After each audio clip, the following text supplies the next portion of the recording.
ओम शांति। अध्याय 6 द 1981 जा महावाक्य आहिनि। दादी जी जयंतीबेन लक्षूबेन जी विदेश सेवा सां वापसी अचण ते बापदादा जे उचारे महावाक्य। अॼु जान जी नूर पंहिंजे नैननि जी सितारनि सां मिलण आयो। नूरी रत्ननि सां बाबा मिलण आयो। बाबा जी नैननि जा सितारा आहिनि। नूरे रतन जहान जो नूर शिव बाबा पंहिंजे नैननि जी सितारनि सां मिलण आहिनि। सॼे जहान जी जंहिंमें नज़र आहे उन्हनि जी नज़र कंहिंमें आहे? तव्हां में। जेके विश्व यादि कंदो आहे उहो कंहिंखे यादि कंदा आहिनि? तव्हांखे। जंहिंजी विश्व महिमा ॻाईंदा आहिनि उहे स्वयं कंहिंजी महिमा ॻाईंदा आहिनि? तव्हांजी। त वॾो केरु थींदो?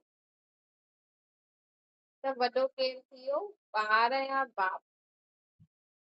बाबा खे पूरे विश्व में अलॻि अलॻि नाम रूप सां माण्हू यादि कंदा आहिनि, उन्हनि जी महिमा ॻाईंदा आहिनि, लेकिन बाबा कंहिंखे यादि कंदा आहिनि? असां नूरी रत्ननि खे बाबा यादि कंदा आहिनि। सिर्फ़ु हाणे ई न, भक्ति में बि बाबा असां द्वारा ई ॿियनि खे प्राप्ति कराईंदा। भक्ति में भी असां सुठा भगत हूंदासीं, हमेशा भगवान की यादि कंदा रहंदासीं त बाबा असां द्वारा ॿियनि खे प्राप्ति कराईंदा न। त बाप दादा अहिड़े नैननि जे नूरनि सां मिलण आहिनि। जे ॿारनि बाप जे प्रति व सेवा जे प्रति स्वयं खे निछावर कयो आहे, अहिड़े ॿारनि खे रिटर्न ॾियण लाइ बाप दादा बि निछावर थींदा आहिनि। है न? शिव बाबा जे लाइ छा छा कयो आहे तव्हां? अॼु बाबा चई न साकार मुरली में कि कॾहिं बि इहे न चवणु खपे कि असां शिव बाबा खे ॾिनो। शिव बाबा जे लाइ कुझु कयो आहे छा असां? शिव बाबा जे लाइ कुझु छॾियो आहे कि ख़ुदि जे लाइ छॾियो आहे? प्राप्ति थी आहे न। शिव बाबा जी भंडारी में कुझु विझंदा आहियो त शिव बाबा खे ॾींदा आहियो या ख़ुदि जे लाइ भविष्य जे लाइ जमा कंदा आहियो?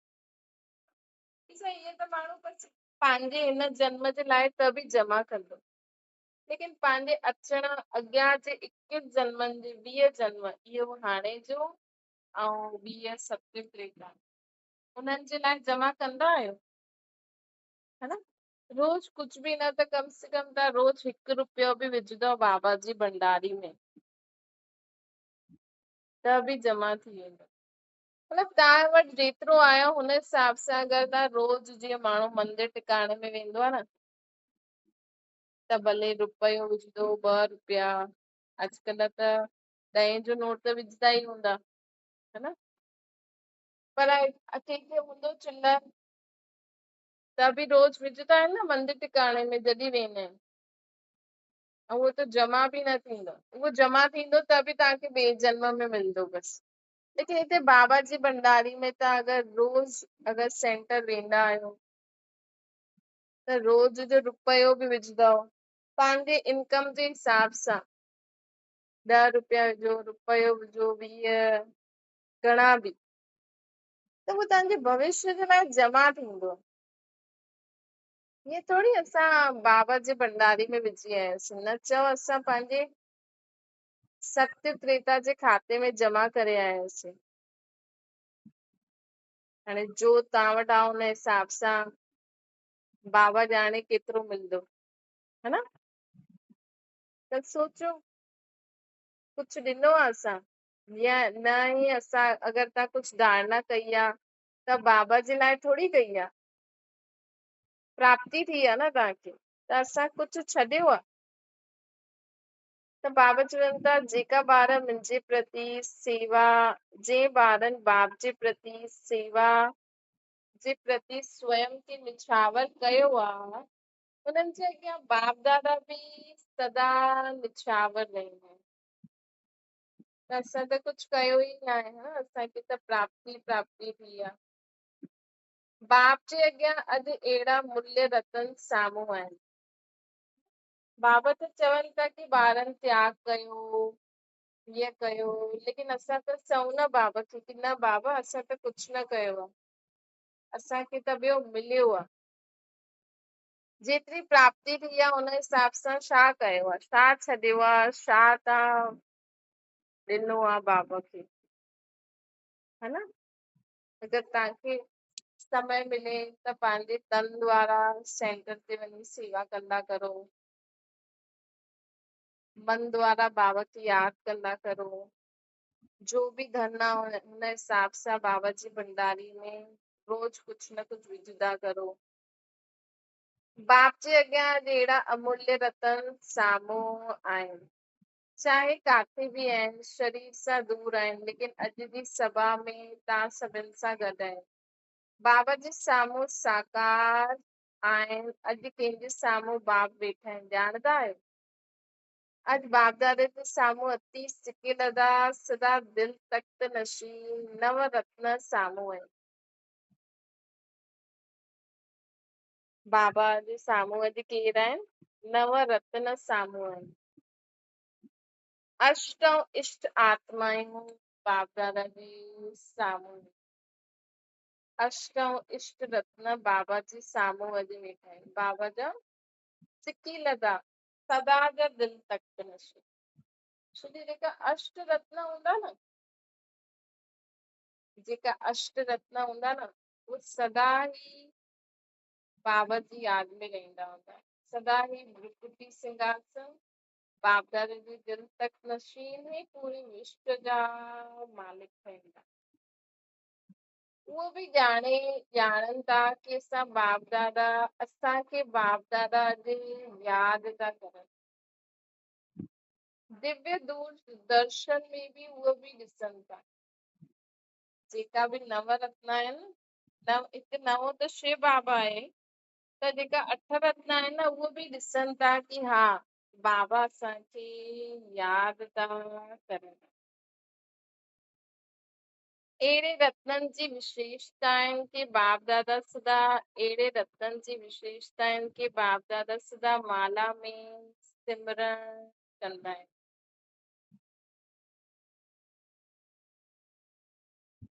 बाप सदा अहिड़े रत्ननि खे ॾिसी कहिड़ो गीत ॻाईंदा आहिनि। जेका अठ रत्न हूंदा उन्हनि खे ॾिसी बाबा सदा कहिड़ा गीत ॻाईंदा आहिनि। बाप दादा जो गीत बि शॉर्ट आहे, लंबो न आहे। बाप जो गीत आहे, वाह मुंहिंजा ॿार वाह,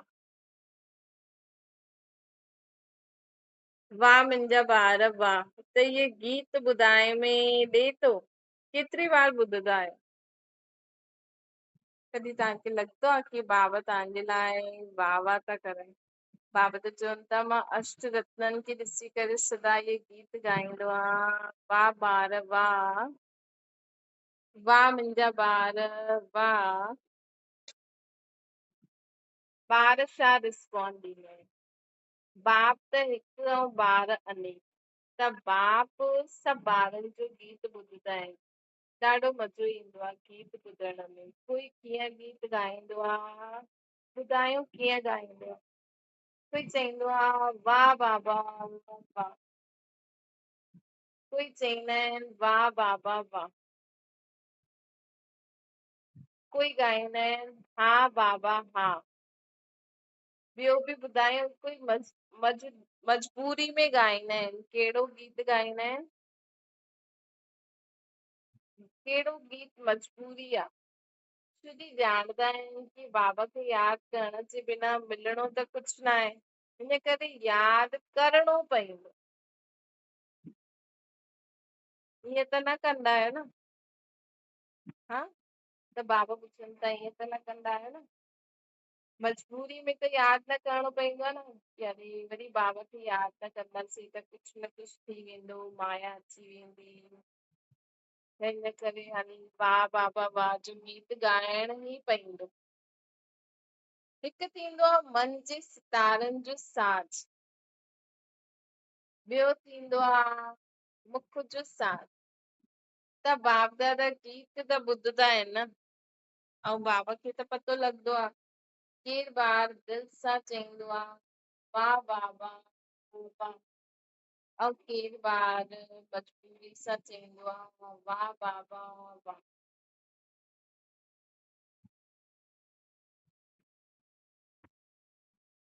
है न, त बाबा खे सभु पतो लॻंदो आहे। इन करे बाबा सां हमेशह सच्चा रहंदा कयो।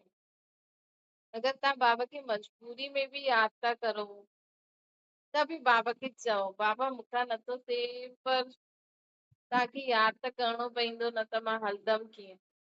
एतिरो सचो रही सघंदा आहियो, है न। छा बाप ऐं ॿारनि जी कहानियूं ॿुधायूं।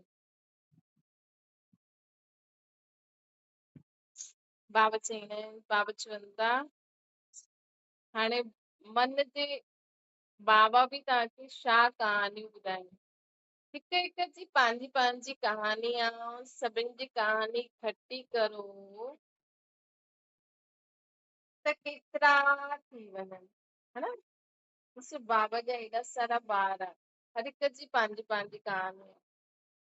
लेकिन हर हिकु पंहिंजे पंहिंजे हिसाब सां बाबा खे यादि करे हलनि था, चाहे घर गृहस्थी में आहिनि, चाहे सेंटर ते आहिनि, चाहे ख़ुशी सां यादि था करनि, चाहे मजबूरी में यादि था करनि, लेकिन हर आत्मा कीअं न कीअं करे, चाहे गीतनि द्वारा यादि थी करे, चाहे मनन चिंतन द्वारा यादि थी करे, चाहे सेवा द्वारा यादि थी करे, चाहे कीअं बि यादि थी करे। त बाबा खे केॾो मज़ो ईंदो हूंदो। हर आत्मा जी अलॻि अलॻि स्टोरी, जीअं न हाणे ॾिसो फिल्मनि में सीरियल में इकट्ठा करो त केतिरी अलॻि अलॻि स्टोरीज़ आहिनि, है न। लेकिन बाबा खे त पूरी रियल एक्टर्स, आत्मायूं रियल एक्टर्स जी रियल स्टोरीज बाबा सॼो ॾींहुं ॾिसंदा रहियूं। चाहे ज्ञानी आत्माएं हुजनि, चाहे अज्ञानी आत्माउनि जी बि, भले बाबा चईंदा आहिनि कि मां सॼो ॾींहुं थोड़ी कंदो आहियां, लेकिन त बि जो माण्हू सचे मन सां यादि कंदा हूंदा, कोई भॻत यादि कंदा हूंदा, पंहिंजो जीवन इष्ट देव अशरतन जे भरोसे जींदा हूंदा, उन्हनि जी त ॾिसणी पवंदी हूंदी न बाबा खे, है न। त बाबा हिक हिक जी रोज जी कहानी अलॻि अलॻि आहे, हिक हिक जी पंहिंजी कहानी आहे, सभिनि जी कहानी इकठी करो त रोज जी कहानी अलॻि अलॻि आहे। तव्हां पंहिंजे सॼे ॾींहं में तव्हां जो कयो न, पंहिंजी मन जी स्थिति, पंहिंजी संकल्प बोल कर्मनि खे ॾिसो त रोज जी नयो सीरियल ॾिसी वठंदो।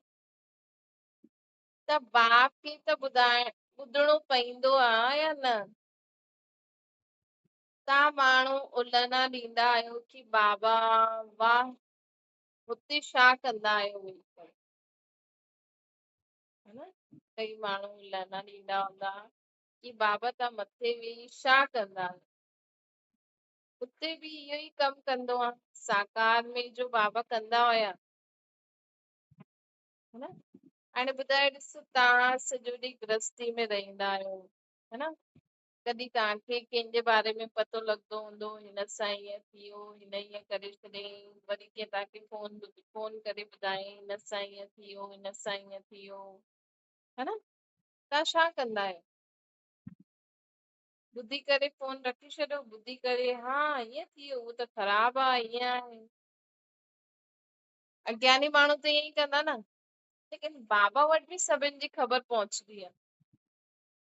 लेकिन बाबा छा कंदा आहिनि, उन्हनि आत्माउनि जे लाइ शुभ संकल्प कंदा आहिनि। तव्हांखे बि कोई ॿुधाए न फलानी जी ससु अहिड़ी, फलानी जी नुंहुं अहिड़ी, फलाणे जे पुट सां ईअं थी वियो, फलाणे जी ज़ाल सां ईअं थी वियो, त तव्हां बि हुननि जे लाइ शुभ संकल्प कंदा कयो। कोई तव्हांखे चए फलानी जी ससु अहिड़ी आहे, तव्हां मन में सोचो हुनजी ससु बि सुठी थी वञे, कोई चए फलानो बीमार आहे, तव्हां मन में सोचो हुनजी बीमारी ठीक थी वञे। कोई तव्हांखे चए हुन सां ईअं थी वियो, तव्हां चओ हुनजो बि भलो थिए, हुन सां बि सुठो थी वञे, तॾहिं तव्हां बाप समान थींदा। त अव्यक्त वतन में बि बाबा वटि छा आहे? ईअं थोड़ी हाणे बाबा कोई फ्री वेठा आहे। हाणे त बाबा वटि ॿियो ई जास्ती ॿार अची विया आहिनि, एॾी सेवा आहे। हिन करे त बाबा दादनि खे बि अव्यक्त वतन में सॾु कराए छॾियो। पोइ हुते वेही शुजी हाणे एॾा ॿार, सेवा वधी वई न, त हाणे हिक साथ कोई काॾे वेंदो आहे, रोज केॾा प्रोग्राम थींदा आहिनि, है ना। ॾिसो रोज केॾा प्रोग्राम थियनि था, अगरि तव्हां लिस्ट कढो। पोइ भक्ति में रोज भगत केॾा अलॻि अलॻि त्योहार मल्हाइनि था, अलॻि अलॻि धर्म वारा केॾा प्रोग्राम ठाहींदा आहिनि, अलॻि अलॻि मत पंथ वारा केॾा माण्हू छा छा कंदा रहंदा आहिनि। गवर्नमेंट खे बि बाबा खे मदद करणी पवंदी आहे। हर हिकु क्षेत्र में बाबा जी मदद बाबा खे मदद करणी आहे। शिव बाबा चाहे तो सभिनि खे करे सघंदा आहिनि, लेकिन कराइणो त असां द्वारा आहे न। त ॾिसो बाबा तव्हांखे त बस गृहस्थी हलाइणी, ट्रस्टी थी करे, त बाबा खे तव्हां ते बि ध्यानु ॾियणो आहे, बाबा खे तव्हांजे शहर ते बि ध्यानु ॾियणो आहे, देश में बि ध्यानु ॾियणो आहे, विदेश में बि त ॾिसणो आहे। बाबा खे प्रकृति खे बि ॾिसणो आहे, बाबा खे अलॻि अलॻि योनिनि खे बि ॾिसणो आहे, तत्वनि खे बि ॾिसणो आहे। कॾहिं काथे बाढ़ थी अचे, काथे माण्हू चिल्लाइनि था, त होॾे बि त बाबा खे ॾिसणो पवंदो न, है ना। त हिन करे बाबा एॾा सारा हैंड्स अव्यक्त वतन में सेट करे हाणे हुननि सभिनि सां उहो कमु कराईंदा आहिनि। त तव्हां छा कंदव? तव्हांखे साकार में कोई बि अची चए थो न हिनजी ससु अहिड़ी आहे, हिनजी नुंहुं अहिड़ी आहे, ईअं अहिड़ो आहे, ईअं बीमार थी वियो, तव्हां बसि हुननि खे बाबा जी यादि में वेही करे हुननि जे लाइ शुद्ध संकल्प करो, शुभ संकल्प करो। कंहिंखे ॾिसो कंहिंजो व्यवहार सुठो न आहे त हुनजी बुराइयूं करण जे बदिले, हुनजे बारे में सोचण जे बदिले हुनजे लाइ शुद्ध संकल्प करो, हीअ बि ठीक थी वञे, हिनजो नेचर बि ठीक थी वञे। भले तव्हां हुन सां संबंध में न अचो, कोई चए माई त एॾी ख़राब आहे, हीअं कंदी आहे, हूअं कंदी आहे, हुन सां भले ई तव्हां संबंध न रखो, लेकिन हुन माई जे लाइ तव्हां सुठो त सोचे सघंदा आहियो कि उहा बि वीचारी बुरे नेचर खां मुक्त थी वञे, बुरे स्वभाव संस्कार खां मुक्त थी वञे। त जीअं बाबा एॾो सारो कमु पंहिंजे शुद्ध संकल्प द्वारा कंदा आहिनि, ईअं असांखे साकार में छा करिणो आहे? हर हिक जे लाइ शुभ संकल्प करो। कोई न्यूज़ ॾिसो था, मोबाइल ॾिसंदा आहियो, कंहिंसां ईअं थी वियो, कोई माण्हू गुम थी वियो, कंहिंसां माण्हू ग़लति कमु कयो, त हुते उन्हनि आत्माउनि खे बाबा जी यादि में उन्हनि जो बि दुख दूर थी वञे, उहो बि सुठी रीति रहनि, उन्हनि जो बि सभु हिसाब किताब चुकतो थी वञे, उन्हनि जो बि भलो थिए, उहो बि पंहिंजे हिन दुख सां निकिरी वञनि, है ना। त इहे संकल्प न करे सघंदा आहियो। त बाबा खां ॿार पुछंदा आहिनि कि बाबा तव्हां मथे वेही छा कंदा आहियो? त बाबा चई जो मां हेठि हुयमि जॾहिं साकार में ब्रह्म बाबा इहे ई त कंदा हुया। कॾहिं के सेंटर मां कोई ॻाल्हि अची वई, कॾहिं काथे छा थी वियो, त बाबा सभिनि खे पत्रनि द्वारा मैसेज मोकिलंदा हुया, हुननि जे लाइ सकाश ॾींदा हुया। त अव्यक्त में बि बाबा इहे ई कम था करनि। त असांखे बि हाणे ईअं ई कमु करिणो आहे। साकार में हूंदे हुए तव्हांखे कंहिंजे बारे में कुझु बि पतो लॻे थो, कोई बि न्यूज़ ॾिसो था, कोई बि ॻाल्हि तव्हांजे साम्हूं अचे थी, कोई बि माण्हू तव्हांखे गारियूं थो ॾे, लड़ाई झगड़ो थो करे, कुछ बि करे थो, तव्हांखे बस उन्हनि खे उन्हनि जे लाइ शुभ भावना शुभकामना रखणी आहे, उन्हनि जे लाइ सुठो सोचणो,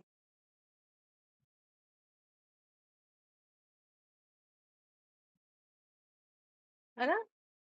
त ईअं करिणो आहे। साकार में समय ज्यादा लॻंदो हो, हाणे समय कम लॻंदो आहे। ब्रह्मा बाबा अव्यक्त थी विया त हाणे अव्यक्त में त केॾी फास्ट स्पीड हूंदी आहे, साकार में समय ॾियणो पवंदो आहे, लेकिन अव्यक्त में त लाइट माइट स्वरूप।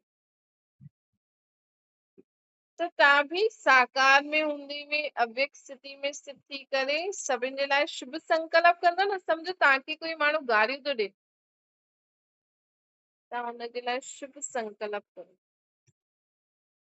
अॼु त विदेश विशेष ॿारनि जी सेवा जो रिटर्न ॾियण लाइ आया आहिनि। जीअं ॿार स्नेह सां सेवा जे बंधन में ॿधल आहिनि, वैसे बाप बि ॿारनि जे स्नेह में सदा जे लाइ ॿधल आहे।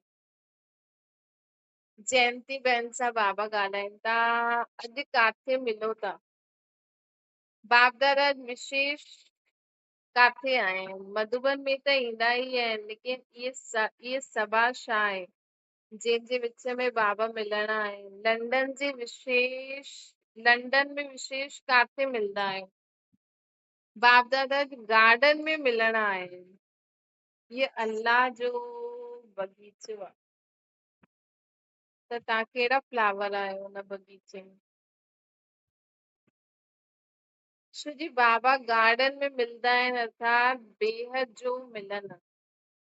अॼु बाप दादा जे लाइ इह बगीचो सभिनि खां सुठो आहे।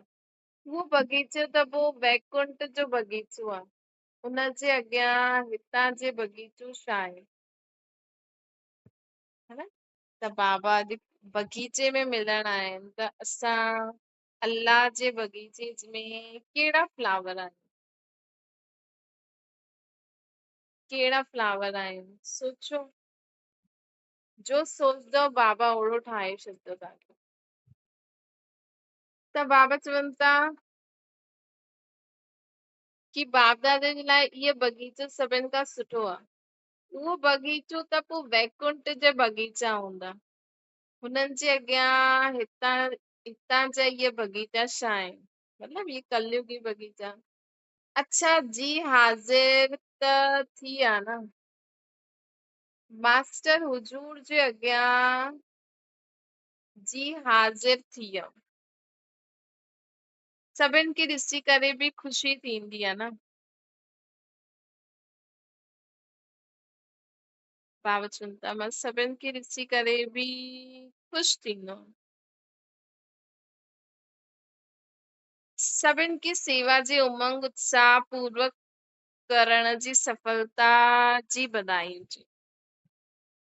जो बि उमंग उत्साह सां जंहिं बि सेवा कई आहे, उनजी बाबा अॼु असांखे बधाई ॾियनि था।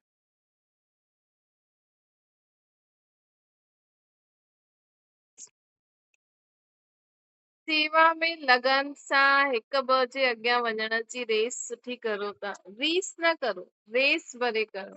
बाबा हमेशह चईंदा आहिनि असांखे रीस न करणी आहे कि हिन जहिड़ो मिले।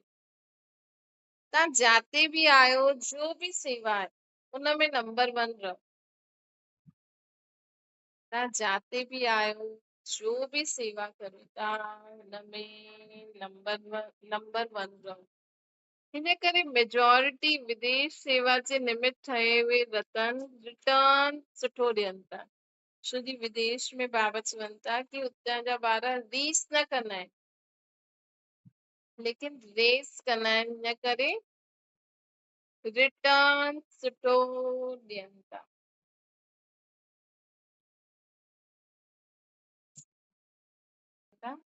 बाबा चवनि था लंडन फाउंडेशन आहे, करे हिन वर्ष जे अंदर जो सेवा कई, बाप दादा हुनजी रिटर्न में कहिड़ो दीपक जगाईंदा, है न। बाबा दादी जी ऐं जयंती बहन लच्छू बहन जॾहिं विदेश यात्रा सां वापसि आया त बाबा हुननि सां ॻाल्हाइनि था। बाबा चवनि था लंडन फाउंडेशन आहे, हिन करे 10 वर्ष जे अंदर हुन समय 10 वर्ष थिया हूंदा लंडन जी सेवा। त 10 वर्ष जे अंदर जो सेवा कई बाप दादा हुनजी रिटर्न में कहिड़ो दीपक जगाईंदा?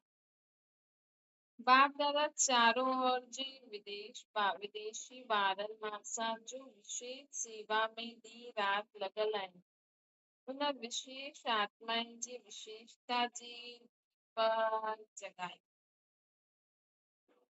गुणनि जो घृत विझी विशेषताउनि जा दीपक जगाए। बाबा आत्माउनि में गुणनि जो घृत विझी विशेषताउनि जो दीपक जगाईंदा। बधाई हुजे, सेवा जी बधाई हुजे। हांगकांग वारनि खे बि यही गीत ॿुधाइणो आहे। उन्हनि जा बि 10 वर्ष थिया। अॼु ॿिन्हिनि खे 10 वर्ष जी मुबारक हुजे। लंदन निवासी मुरबी वारा विदेश में मास्टर ज्ञान सूर्य जी स्वरूप में सेवा जी उमंग उत्साह जी किरणियूं अच्छी फैलाइनि था। हिन करे ज्ञान सूर्य बाप मास्टर ज्ञान सूर्य वारनि खे बधाई था। ऑस्ट्रेलिया वारनि सां बाबा ॻाल्हाइनि था। ऑस्ट्रेलिया में भी त्याग ऐं भाग्य त्याग वारा भाग्य जो सबूत सुठो आहे। त निमित कोई भी आहे लेकिन बाबा जा माउ बाप खे असां पंहिंजे लाइ बि अनुभव करूं।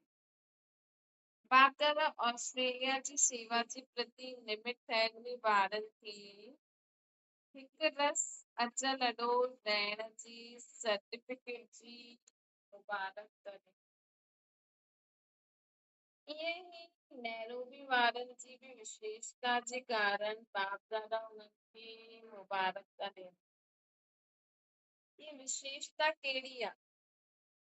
जिगर सां बाप ऐं बाप जी सेवा जी लगन में सुठा आहिनि। सर्कमस्टेंसेस खे न ॾिसंदा आहिनि सेवा खे ॾिसंदा आहिनि।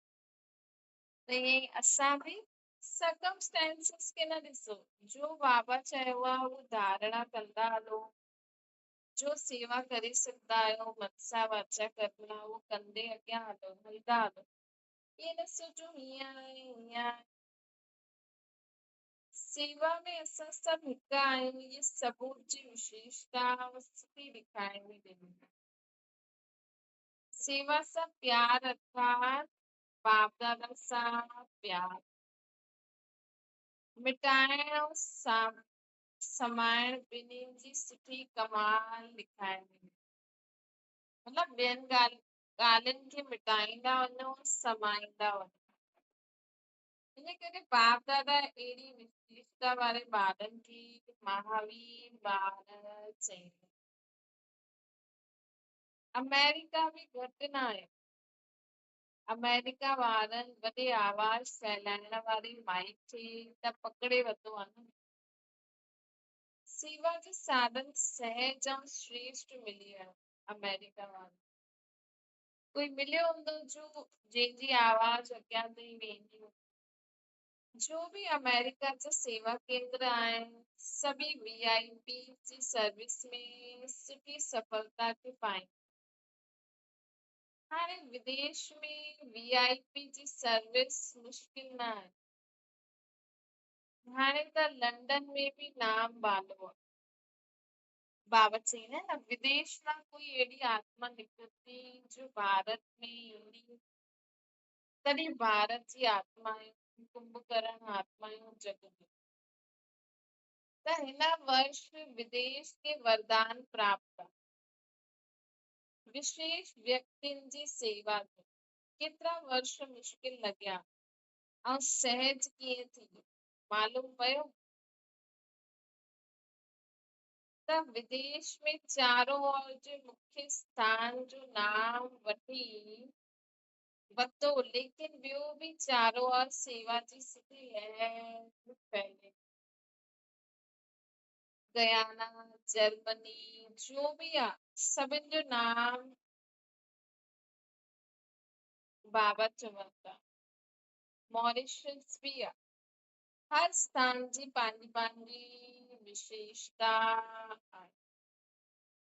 हर स्थान जी पंहिंजी पंहिंजी विशेषता आहे। हाणे इन्हनि विशेष प्रोग्राम सां विशेष आत्माउनि खे तैयार कयो आहे। बस चारों ओर उमंग सां आहे, इन करे सभिनि जो नाम नोट करे बाबा चवनि था। दादी जी सां बाबा ॻाल्हाइनि था। बैलेंस ऐं ब्लेसिंग जो अनुभव कयो। भई जीवन में कर्म भी करो ऐं बाबा जो ज्ञान योग भी करो, सेवा भी करो। तब लौकिक अलौकिक में बैलेंस रखी। दादी जी जे लाइ बाबा चवनि था बैलेंस ऐं ब्लेसिंग, त ईअं तव्हां पंहिंजे लाइ बि सोचो कि असां लौकिक अलौकिक में बैलेंस रखी हलूं। सफ़र ठीक रहियो। दादी जी आया त हुननि खां पुछनि था सफ़र ठीक रहियो। लच्छू बहन सां बाबा ॻाल्हाइनि था। इहे बि विदेश जी यात्रा करे करे आई आहे। इन बि तपस्या कई न। ये भी लकी आहे जो बचपन सां श्रेष्ठ संग में रही आहे, अंग संग रही आहे न। अहिड़ो भाग्य बि सभिनि जो न हूंदो आहे। हाणे विदेश जे रिटर्न में छा कंदा? भाषण कयो काथे, हाणे प्रैक्टिस करो। क्लास बि कराइण जी प्रैक्टिस करो। ॾाढो डायरेक्ट ॿुधियो आहे, जो नाखुन में छिपाए करे ॻाल्हि चइण वारी आहे, उहो बि ॿुधी आहे।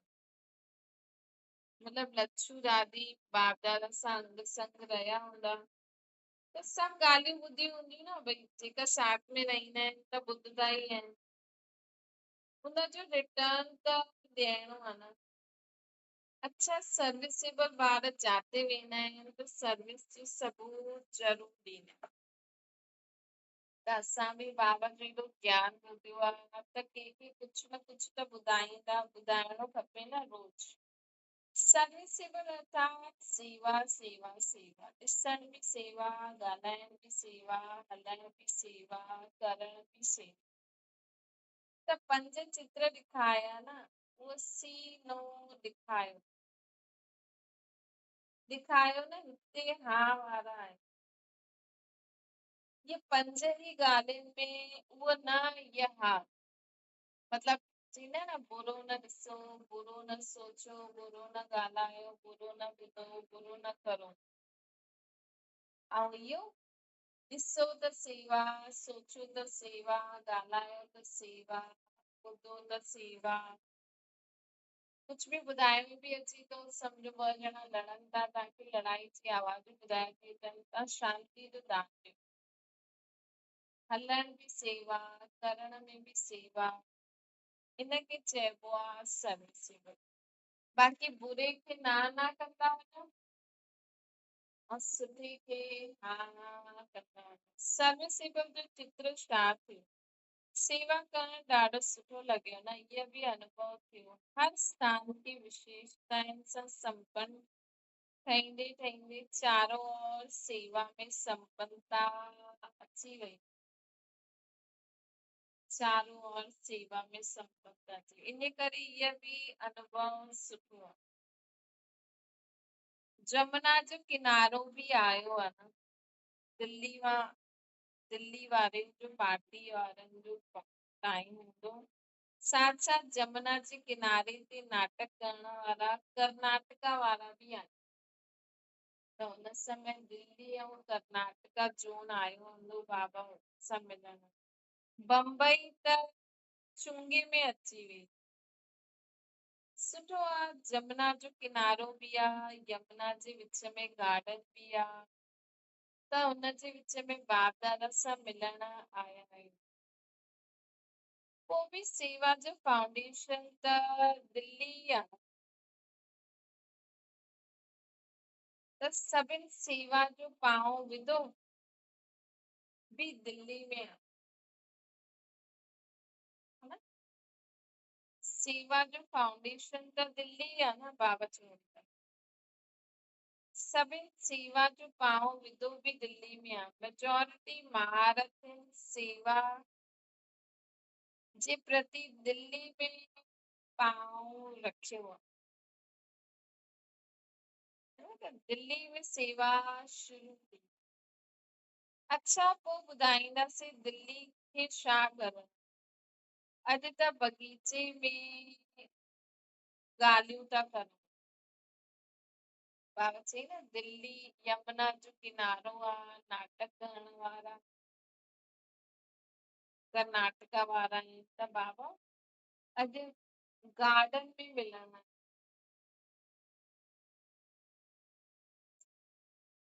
बाबा ॾिस असां बगीचे में मिली करे ॻाल्हियूं करण। अहिड़े खेल में खेल ॾिसण वारा, खेला मेला ॿिन्हिनि जो अनुभव करण वारा, सदा बाप जा गुण ॻाइण, साथ साथ स्वयं जो बाप समान मास्टर गुण मूर्त आहिनि। स्वयं बाप समान मास्टर गुण मूर्त ठाहिण वारा, विश्व जे शुभ चिंतक, विश्व जो सदा कल्याण करण वारा, विश्व कल्याणकारी, खेल में खेल ॾिसण वारा। जीवन में जो खेल हले थो न हुनमें बि बाबा सां गॾु खेल ॾिसो। खेलो मेलो ॿिन्हिनि जो अनुभव करो। खेलो बि ऐं बाप सां मिलन बि मना। सदा बाप जा गुण ॻायो। स्वयं बि बाबा जीअं मास्टर गुण मूर्त ठहो। विश्व जे लाइ सदा शुभ चिंतक, विश्व जो सदा कल्याण करण वारा, विश्व कल्याणकारी, अहिड़ी श्रेष्ठ आत्माउनि खे बाप दादा याद प्यार ऐं नमस्ते था कनि।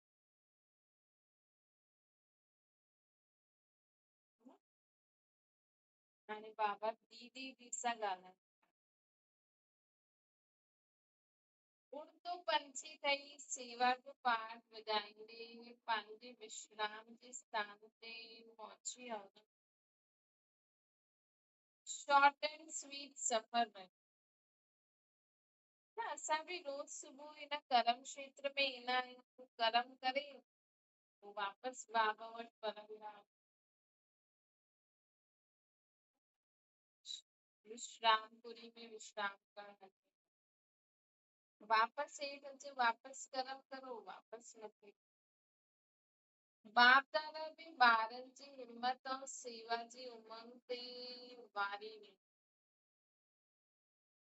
बाबा चईंदा आहिनि न मां पंहिंजे ॿारनि खे अञा ॾिसंदो आहे मथां। हिमत औषधि जो कमु कंदी। जीवन में अगर असां हिम्मत सां हलूं न त उहो औषधि जो कमु कंदी। केतिरनि खे ब्लेसिंग ॾिनी। हाणे तव्हां विशेष आत्मायूं आई हुई ब्लेसिंग ॾियण जो पाठ। हाणे असांजो छा आहे, कॾहिं बि ईअं न सोचो ईअं छो थो करे, छा थो करे, कीअं थो करे।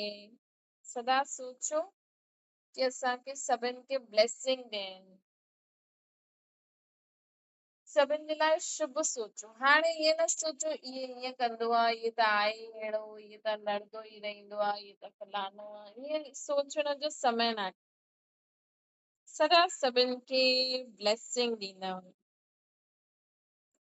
बाबा चवनि था कि केतिरनि खे ब्लेसिंग ॾिनी। हाणे तव्हां विशेष आत्माउनि जो ई आहे ब्लेसिंग ॾियण जो पाठ।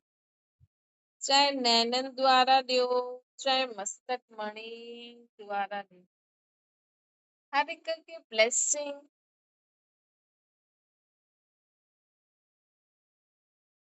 हर हिक खे ब्लेसिंग ॾींदा हलो, है न। चाहे नैनन द्वारा ॾियो, चाहे मस्तक मणि द्वारा ॾियो।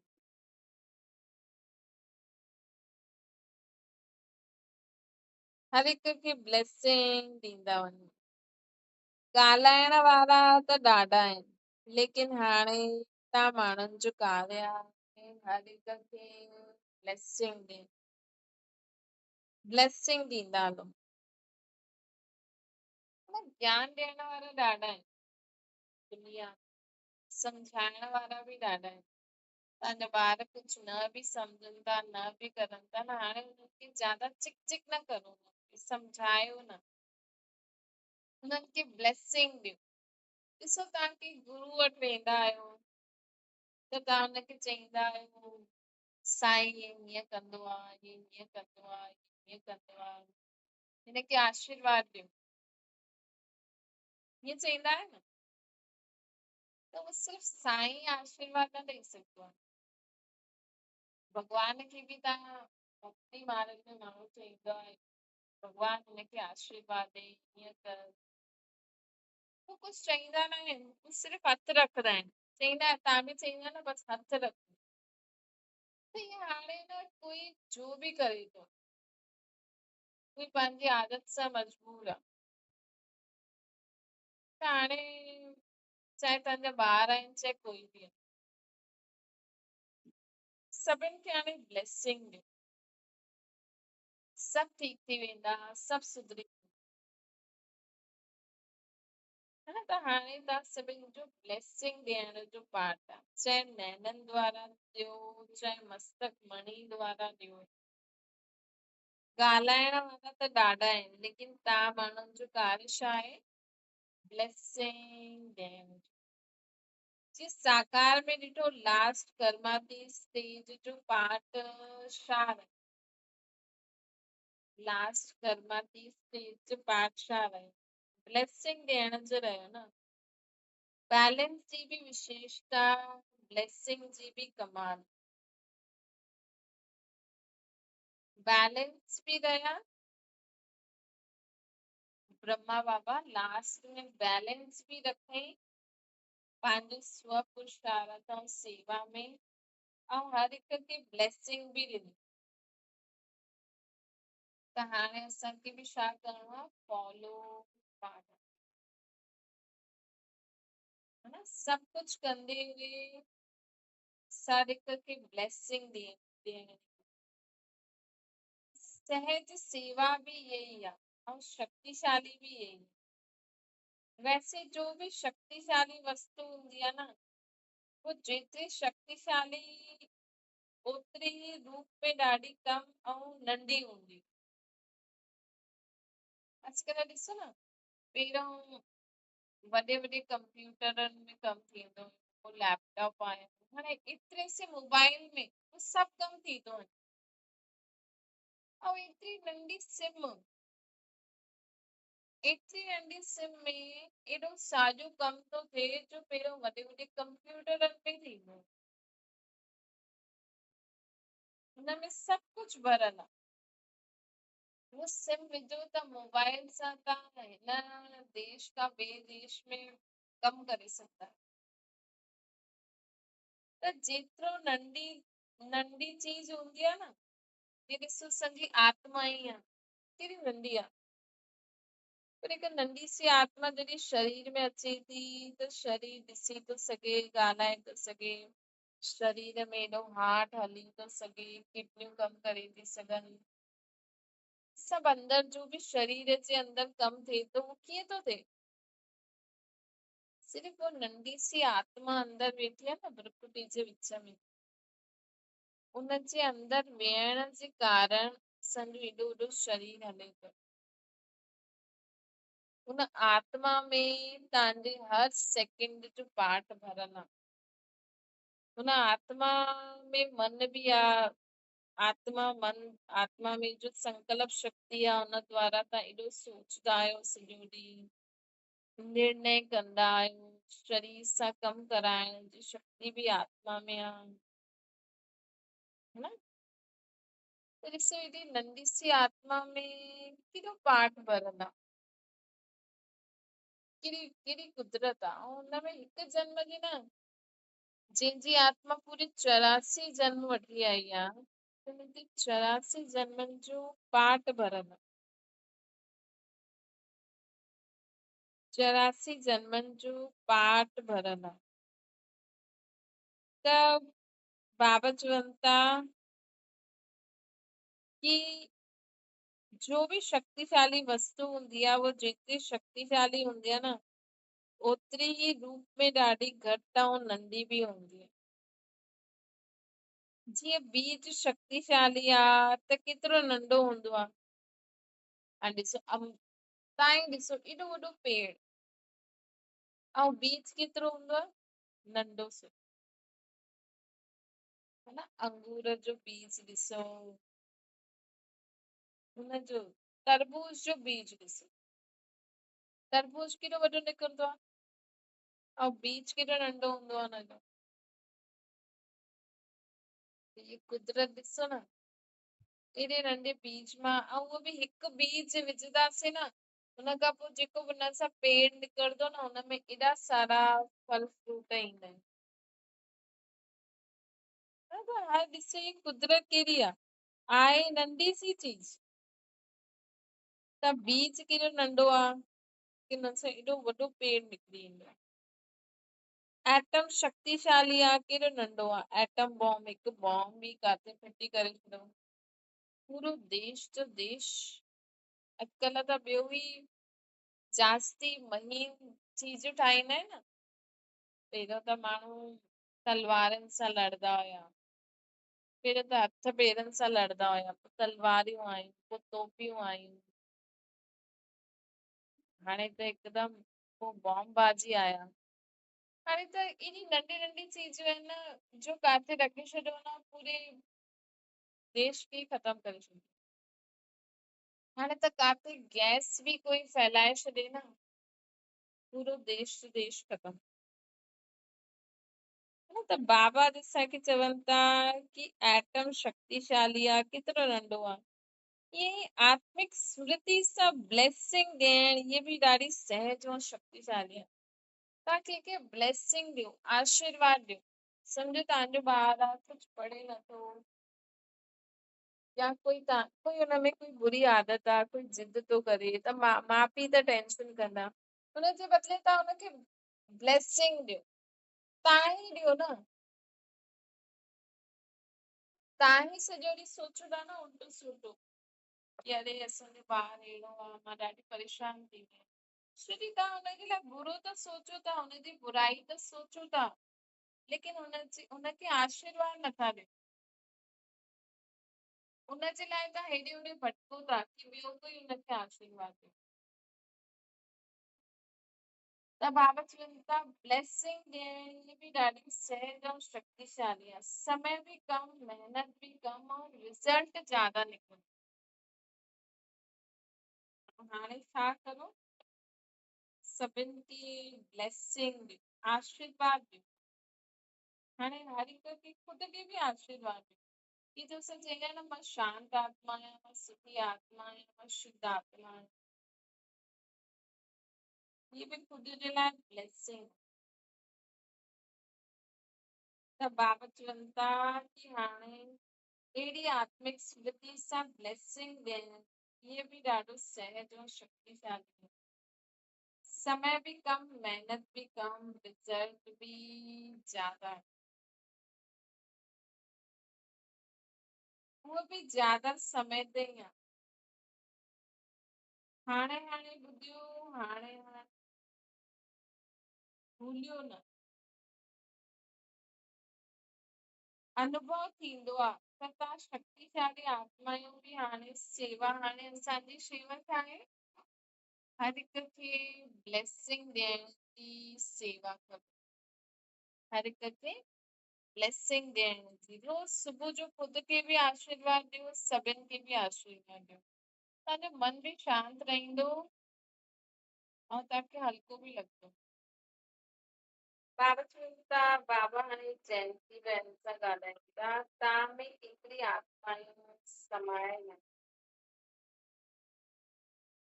जीअं आत्माउनि खे तव्हां संदेश ॾींदा आहियो न, जीअं आत्माउनि खे तव्हांजी मक़सद काज पहुचती आहे, जीअं आत्माउनि जे कनेक्शन में तव्हां आहियो, त उहो तव्हां सां कनेक्टेड आहे। तव्हां जीअं बाबा खे यादि कंदव, तव्हां जेतिरो हल्का रहंदव, ख़ुशि रहंदव, ओतिरो उहा आत्माउनि खे बि लाइट माइट मिलंदी। तंहिंजे करे बाबा निमित जयंती दीदी खां पुछनि था कि तव्हां में केतिरी आत्माऊं समायल आहिनि। मतलब कि उन्हनि आत्माउनि जेतिरनि खे संदेश ॾिनो आहे, मनसा प्रकाश ॾिनी आहे, उहे आत्मायूं हुननि खां लाइफ माइंड वठूं त कम से कम न सॼो ॾींहुं तव्हांखे हमेशह जीवन में ख़ुशि रहणो आहे, बाबा खे यादि करणो आहे, संगीत रहणो आहे। छो? छोजी तव्हां द्वारा ॿियनि आत्माउनि खे प्रकाश थी मिले। अॼु केतिरी आत्मायूं तव्हां में समायूं आहिनि। सुठो आहे, सर्विस में ॾाढो गैलप कयो। लौकिक अलौकिक पारलौकिक जी वधाईंदा आत्माउनि खे मिली। जंहिंजी पंहिंजा लौकिक संबंधी बि ज्ञान में हुया। अलौकिक मतलब ब्रह्मा बाबा मतलब ब्राह्मण परिवार और पारलौकिक मतलब शिवा। टिन्हिनि जी बधाई त आत्माउनि खे आत्मा खे मिली आहे। सुठो पाठ वॼायो हो आहे। लौकिक पसंदि आयो न, हिन करे ई हिन पॉइंट जी स्मृति जे कारण ई सफलता आहे। सेवा में सफलता जो आधार छा आहे? असां सुबुह खां राति ताईं जो बि कमु कंदा आहियूं हुनमें सफलता मिले हुनजे लाइ सदा यादि करो करन करावन हा बाबा जी स्मृति आहे। सदा यादि रखो कि करन करावन हा बाबा जी स्मृति आहे, यादि आहे।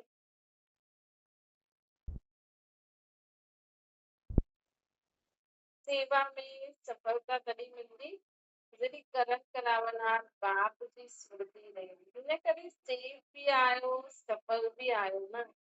त चेक करो तव्हां सॼो ॾींहुं जो कमु कंदा आहियो हुनमें सेफ रहंदा आहियो, कॾहिं काथे फंसदा त न आहियो, सफलता मिलंदी आहे। सफलता मतलब कि जो भी असां करूं था हुन सां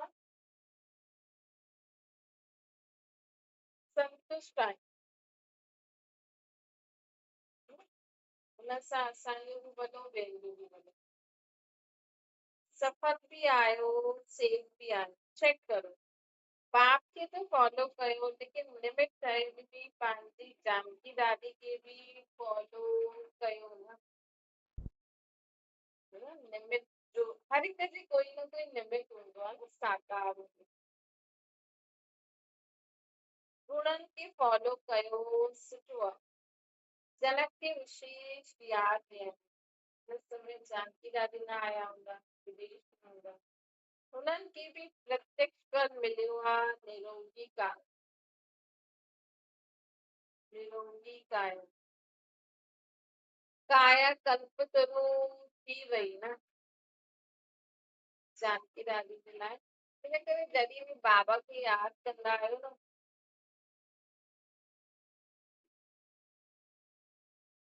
त हमेशह बाबा जी लाइफ में पंहिंजे शरीर खे बि ॾियो।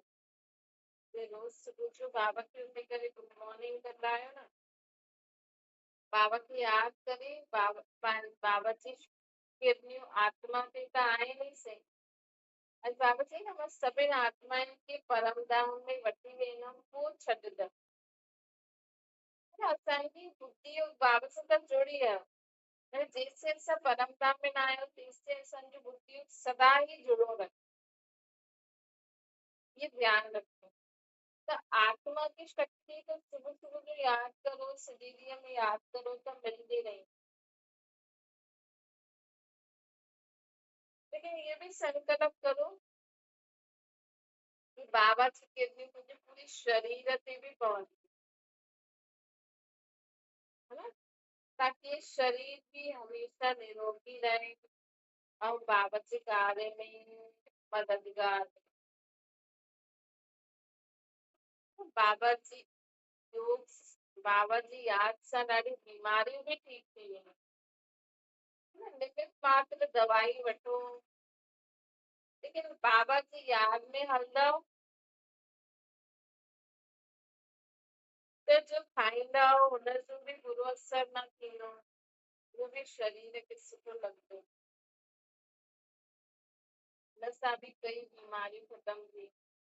जो माण्हू चवंदा आहिनि न इहो पतो खायो त इहो थी वेंदो, इहो पतो खायो त इहो थी वेंदो, हीअ लौंग खायो त ईअं थी वेंदो, इहे कीअं थियो आहे? मतिलबु इन्हनि में शक्ति कंहिं भरी? जो असां बाबा खे यादि करे भोजन ठाहींदा आहियूं न, सम्झो तव्हांखे काथे सूर आहे, तव्हां बाबा खे यादि करे रोटी खाधी, कोई चीज खाधी, त असां त बाबा खे यादि करे पोइ खाधो न। पर हुन फ्रूट, हुन सब्जी, हुन पत्ते में शक्ति वरिती कि कोई बि खाईंदो त हुनजो उहो दूर थी वेंदो। त इहे सभु बि असां द्वारा ई थियनि था। असांजो बाबा खे यादि करे जो तव्हां भाॼी कटंदा आहियो त कटंदा आहियो, जो बि मसाला विझंदा आहियो, कोई अहिड़ा पता हूंदा आहिनि जो माण्हू तुलसी जा पत्ता, हर सिंगार जा पत्ता, अंब जे पेड़ जा पत्ता, हर हर मैक्सिमम चीजनि जा पत्ता ॾिसो, हिन जा अॼुकल्ह माण्हू तोड़े करे काढ़ा था पीअनि। हाणे अंब जे पेड़ जे पत्ते में काथां ताक़त आई जो उहो कोई बीमारी खे दूर करे सघे? कॾहिं असां मां कंहिंखे न मिलियो हूंदो त हुन बाबा जी यादि में, भॻवान जी यादि में उहो पतो, ईअं न कुझु खाइण लाइ न मिलियो हूंदो कंहिंखे, चाहे असां मां या ॿिए कंहिं मां बि, न त जीअं भक्ति में बि माण्हू कंदा आहिनि न, त हू तोड़े करे खाई छॾियो त हुनमें उहा शक्ति वरिती वई बसि। तॾहिं खां माण्हू चवंदा आहिनि, जी न कोई माण्हू चवंदा आहिनि कि मां हिन मंदिर वियमि न मुंहिंजी इच्छा पूरी थी, त हुन मन सां यादि कई न उते, त हुनजी इच्छा पूरी थी वई। हाणे असां कुझु बि खायूं था बाबा जी यादि में, असांखे सूर थो थिए, असां बाबा जी यादि में उहा चीज खाधी, हुन चीज में उहा शक्ति वरिती वई ऐं उहो सूर बि लही वियो। लेकिन असांजो सूर बाबा जी यादि सां ख़तमु थियो, लेकिन हुन चीज में शक्ति वरिती वई। जेके माण्हू अञा ताईं भक्ति मार्ग में चवनि था एप्पल खायो त ईअं थींदो, केलो खायो त ईअं थींदो,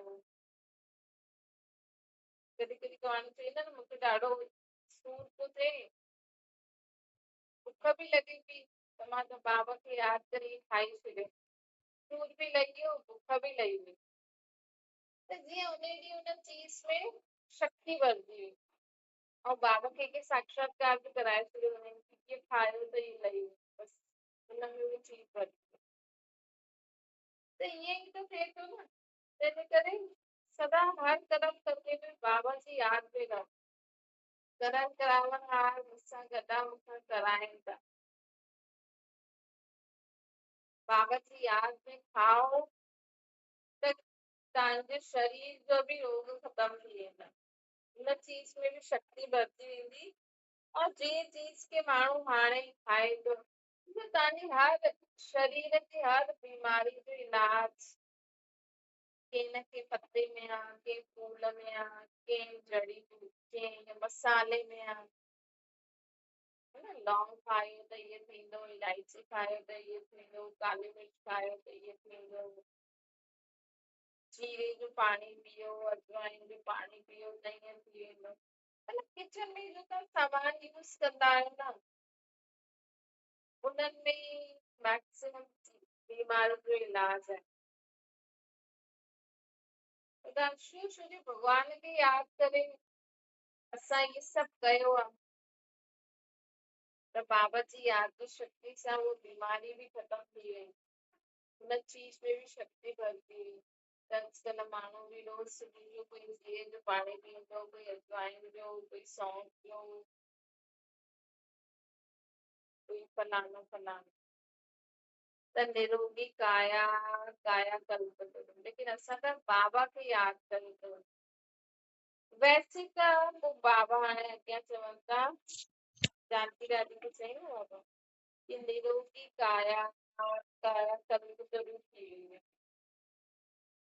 वैसे त गयाना जी फाउंडेशन जे आधार ते अमेरिका जी VIP सिख आहे, अमेरिका जो फाउंडेशन गयाना है। गयाना एक देश आहे जंहिंमां VIP निकिता त अमेरिका में बि निकिता। विदेश में फर्स्ट नंबर VIP युगल गयाना जो ई आहे।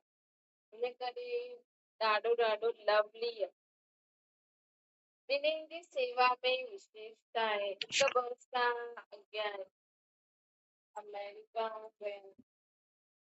ईअं बि कोई वीरो ई कोन हूंदो। इनजे कारण नाम बि सुठो फैलियो। बच्चियूं बि सुठियूं आहिनि, मकान बि सुठो तयारु कयो आहे, विघ्न खे निर्विघ्न ठाहे छॾियो। इन करे सभी सॼो परिवार लवली आहे। मतलब गयाना में जो ॿार निकिता आहिनि हुनजे लाइ बाबा जी निकिता आहिनि। लवली बि आहे लेकिन लवलीन बि आहिनि। ऐं अचण वारा जो बि आहिनि सभई ब्राह्मण आहिनि। उन्हनि जी लगन बाप ऐं सेवा सां सुठी आहे। ज्यादा मेहनत वठण वारा न आहिनि, सुठा आहिनि। कोई कोई स्थान ते विशेषता हूंदी आहे, मेहनत कम वठंदा आहिनि ऐं सफलता ज्यादा मिलंदी आहे। तो चेक करो, असांखे कम मेहनत में सफलता ज्यादा खपे त बस बाबा सां सच्चो रहो। बाबा सां जेतिरो सच्चो रहंदा न त तव्हां कम समय में ज्यादा सफलता मिलंदी। मेहनत बि करंदा ऐं लगन जेतिरी सुठी हुजे। तव्हां ॾिठो न जेका दादी हुई न उहा छा कंदी हुई, हू कोई कुझु इशारो कीअं कयो जीअं माण्हुनि कयो। मम्मा त पॉइंट्स बि न लिखंदा। पर जीअं सम्झो कोई पीउ कंहिंखे सम्झाए थो, कोई टीचर कंहिंखे सम्झाए थो त हू हुन रिगार्ड रिस्पेक्ट सां ॿुधंदा आहियूं की हुननि खे लॻंदो आहे अॼु तव्हां पंहिंजे ॿारनि खे सम्झायो ऐं उहा ईअं ई पंहिंजी मस्ती में मस्तु आहिनि, ॿियो कुझु सोचनि था करनि था।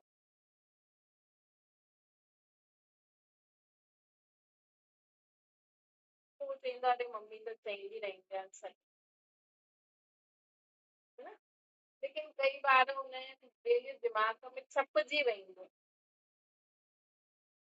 की मुंहिंजे मम्मी पापा मूंखे ईअं शिक्षा ॾिनी। हुननि खे ॿिए बार सेखारिणो बि न पवंदो। मतलब एॾा डिसिप्लिन एॾा सिंसियर है न। ऐं उहे हमेशह मम्मी मम्मी पापा पापा, मूंखे पापा ईअं चए थई मम्मी ईअं चए थी। त जेका दादियूं हुयूं न उहे ईअं हुया। हुननि जे दिमाग़ में हुयो की न असांखे मम्मी पापा ईअं चए थई त हुननि खे कोई महिनत न करणी पई, बसि बाबा बाबा बाबा ईअं चए थई, बाबा जो कमु आहे, बाबा ईअं असांखे शिक्षा ॾिनी अथई। त महिनत अगरि ब्राह्मण जीवन में महिनत कम करणी आहे त सदा बाबा जे लव में लीन रहो, लगन सुठी हुजणी खपे। इन करे सभिनि खे यादि ॾियणु इहा विशेषता जी सौगात ॾिनी आहे त सभिनि खे बाबा जेका अहिड़ा महिनत कम ऐं लवलीन रहंदा आहिनि उनखे बाबा यादि बि ॾियनि था ऐं विशेषता जी सौगात बि ॾियनि था जो हुनमें विशेषता आहे। बाबा ई त भरदा आहिनि। पार्टियुनि सां बाबा ॻाल्हाइनि था। संगम में सभिनि खां वॾे ते वॾो खज़ानो कहिड़ो मिलंदो? ख़ुशी जो, है न। केॾी ख़ुशी मिली आहे असांखे। तव्हां पंहिंजे पाण खे ॾिसो ऐं ॿियनि खे ॾिसो। अगरि तव्हां सभु बोझ बाबा खे ॾेई करे रेगुलर अगरि तव्हां कुझु कार्य सुठा हूंदा, धारणा हूंदा त सभिनि खां पहिरियों न जो असांखे हल्कोपन जीवन में मिलंदो आहे, हल्केपन सां त ख़ुशी बि ईंदी आहे। भारी हूंदो आहे बाबा त असांखे पहिरीं ॻाल्हि चईंदा ई आहिनि की सभु बोझ मूंखे ॾेई छॾियो। मतलब पंहिंजी पुराने स्वभाव संस्कार जो बोझ बि न रखो की मूं में इहा आहे त मूं में इहा कमी आहे, उहो बि न रखो, उहो बि बाबा खे ॾेई छॾियो। ॿियो त बाबा छा ई करनि न। बाबा असांखे चवनि था सभु कुझु मूंखे ॾेई छॾियो, मतिलबु तव्हांजे अंदर अगर कोई भी विकार बुराई या कोई भी कमी कमजोरी है ना वो भी बाबा जे हवाले करे छॾियो। मतलब वो भी मुंहिंजी न आहे। त एतिरो असांखे बाबा हल्को करे छॾियो अथई पोइ छा थी टेंशन। त ख़ुशी ख़ुशी रहणो खपे न। ख़ुशी जो खज़ानो सदा संपन्न रहे ईअं न कि कॾहिं थोड़ी ख़ुशी कॾहिं ॾाढी ख़ुशी। ऑलवेज ख़ुशी। जॾहिं अविनाशी अखुट बेहद जो खज़ानो आहे त कॾहिं कम कॾहिं जास्ती ईअं न थियणो। है न असांखे अविनाशी अखुट बेहद जो खज़ानो मिलियो आहे न। जरा खां एकांत में सोचो असांखे छा मिलियो आहे। कॾहिं अगरि तव्हांखे समय मिले त तव्हांखे उहो ख़ुशी अनुभव थींदी। अगरि तव्हां ख़ुदि ई अञा ताईं झंझटनि में फसियल हूंदव ईअं हूअं त ॾाढी मुश्किल आहे। सभु कुझु बाबा खे ॾेई करे सदा इन ई ख़ुशी में रहो कि मां हाणे ख़ुदि खे ॼाणंदी आहियां बाबा खे ॼाणंदी आहियां पर पंहिंजे घर खे ॼाणंदी आहियां हिन सृष्टि ते कीअं 4 युगनि में छा छा थियो मां सभु कुझु ॼाणंदी आहियां। ये मंदिरनि में केरु आहिनि टिकाणनि में केरु आहिनि छा आहे छा न सभु कुझु ॼाणंदी आहियां। त केॾी ख़ुशी रहंदी। पोइ इहे जॾहिं अविनाशी अखुट बेहद जो खज़ानो आहे त कॾहिं कम कॾहिं जास्ती ईअं न सदा खज़ाने जी प्राप्ति में हिकु रस रहो ख़ुशी में रहंदा आहिनि। इहे सिर्फ़ न लेकिन हिकु रस निरंतर रहो। ईअं न सोचो कि हा मां त हमेशह ख़ुशि आहियां। लौकिक माण्हू छो ख़ुशि रहंदा कंहिंखे पैसो हूंदो कंहिंजो कमु थी वेंदो कंहिंजो ॿार पास थी वेंदो कंहिंखे माण्हू इज़त मान ॾींदा कंहिंखे संबंधी पुछंदा कंहिंजी शिकिल सुठी आहे कंहिंजी बीमारी ठीक थी वई उन्हनि जे लाइ इहे ख़ुशी जो बहानो आहे। त्योहार ख़ुशी जो बहानो ऐं असांजे लाइ असां हमेशह छो ख़ुशि रहंदा आहियूं छो जो असांखे बाबा मिली विया। असां भॻवान सां गॾु उथंदा वेहंदा खाईंदा पीअंदा कमु कंदा कॾहिं ख़ुशी गायब बि थी वञे न त बाबा खे चइजो बाबा अलाए छो ख़ुशी गायब थी वई अलाए छा थी वियो त बाबा तुरंत ठीकु करे छॾींदा। त हिकु रस रहो ईअं ई न सोचो कि हा मां त ख़ुशि आहियां लेकिन निरंतर हिकु रस बि रहे। नंबर हिन आधार ते चईंदा सिर्फ़ु निरंतर हिकु रस न त बि सेकेंड नंबर थी वञे लेकिन निरंतर हिकु रस ख़ुशी रहे त नंबर 1 थी वियो। अगरि कॾहिं झमेले में अची वेंदा आहियूं त ख़ुशी जो झूलो ढीलो थी वेंदो तेज न आहे रुकी रुकी करे हलंदो। कॾहिं झमेलनि में अगरि तव्हां फसी वेंदा आहियो कोई बि ॻाल्हि हुजे बाबा खे ॾेई छॾियो तव्हां हमेशह अगरि तव्हां देह जे संबंधनि में अगरि वॾा बि आहियो लेकिन आत्मा त परमात्मा जो ॿार नंढो आहे न त सभु बोझ बाबा खे ॾेई छॾियो। हिन करे सदा ख़ुशी जे झूले में झूलो संगम युग अनुभवनि जो युग आहे। इहे विशेषता आहे न हिन युग जी विशेषताउनि जो लाभ उठायो हर चीज जो अनुभव कंदा आहियूं। संगम युग ते असांखे हर चीज ॾिसो सत्संग में असांखे न पतो हूंदो कि सुखी आहे हाणे असांखे सुख दुख सभिनि जो पतो आहे कलयुगी माण्हुनि खे सुख जो पतो आहे उहो त थोरो समय जे सुख खे सुख सम्झंदा आहिनि हू त कंहिं महल ठाहे छॾिया न उनखे स्वर्ग सम्झिया लेकिन हाणे असां संगम युग ते असां ॼाणंदा आहियूं स्वर्ग छा आहे नर्क छा आहे सुख छा आहे दुख छा आहे भॻवानु केरु हूंदो आहे हर शांति जी अनुभूति पवित्रता जी अनुभूति आत्मिक प्रेम जी अनुभूति आनंद जी अनुभूति शक्तियुनि जी अनुभूति, सहन शक्ति छा थींदी आहे ये हाणे पतो लॻियो न। पहिरियों माण्हू चईंदा आहिनि लेकिन हाणे हर शक्ति जो बि असांखे अनुभव आहे। भय शांति अशांति छा थींदी आहे। भक्ति मार्ग में त सिर्फ़ खोज आहे ऐं सत्संग में असां वटि आहिनि लेकिन असां हुते ईअं न चईंदासीं कि हा मां सुखी आहियां मां शांत आहियां मां ख़ुशि आहियां। छो जो हुते कोई दुखी आहे न कोई अशांति आहे न कुझु सदा ई हिकु रसी अनुभूति आहे। इन करे संगम युग अनुभवनि जो युग आहे।